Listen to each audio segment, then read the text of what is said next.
I really can't express to you how much this company and this experience meant to me. And there was a time in my life when I thought that it should be mandatory for every single person to do for at least one summer because it was so formative in my life. I mean, I know everybody who's alum of Southwestern has their own experience and why it was such a big thing in their life, but it really, really was to me. Southwestern Advantage has innovated and gotten through, and now thousands and 100,000 people now have had the experience. It was the greatest thing I ever did. I mean, I'm not kidding. It's just an incredible thing. Learn to deal with everybody and answer objections and find commonality, right? It would be a slight overstatement to say everything I know about life I learned on the book field, but it would not be an overstatement to say it's probably the most important experience that I ever had in forming the things that I do today. It's difficult to overstate how important this is and what those skills do for you as you go through life. Finished LSU, went to law school, became a husband and a father, and then I became a constitutional law attorney for 20 years, and then I ran for the state legislature, and ran for Congress, and now I'm the Speaker of the House. And I'm just telling you that in all this time, I've been practicing what I learned on the book field.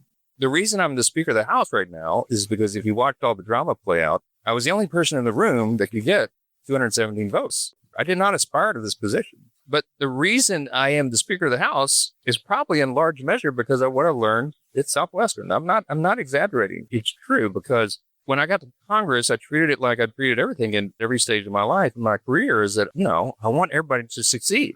I want to bring out the best in everybody and let the whole team succeed together. And I have great empathy for people. I learned perseverance. I learned that you don't hold grudges. I learned to take rejection. They can't hurt my feelings. I mean, really, you learn to deal with everybody's objections and work through things and work through problems and get people to succeed together. And I mean, that's just my approach in life. It's biblical values, but we learned how to implement it. And so I've been doing that since I got to Congress. And so when it came time, when we had this void and we couldn't find a leader that everybody would trust, I was in the back of the room and, I knew that I could get all those votes, but I was not trying to I wasn't running for it. I was trying to let all the more senior guys get the position who were like brothers to me. And at the end of the day, it fell to me. And now I'm practicing all those principles in spades every day. You learn to solve problems. You learn to earn people's trust. And that's what we do. So we practice it every day. Marsha Blackburn is a senator, and she and I talk about this all the time. Rick Perry's an alum, been 4 governors, I think. I mean, it's a extraordinary thing. I think I'm the first Speaker of the House from Southwestern. That's pretty cool. I'll just tell you, in Washington, they beat me down mercilessly every day. But again, they can't hurt our feelings, right? We don't know how to get past that. But we're never supposed to violate our core principles, but we have to give up on our preferences. That's how this system is designed to work. I mean, it's presupposed that people are going to come with different ideas, but it's also presupposed you'll be willing to sit around a table and work it out.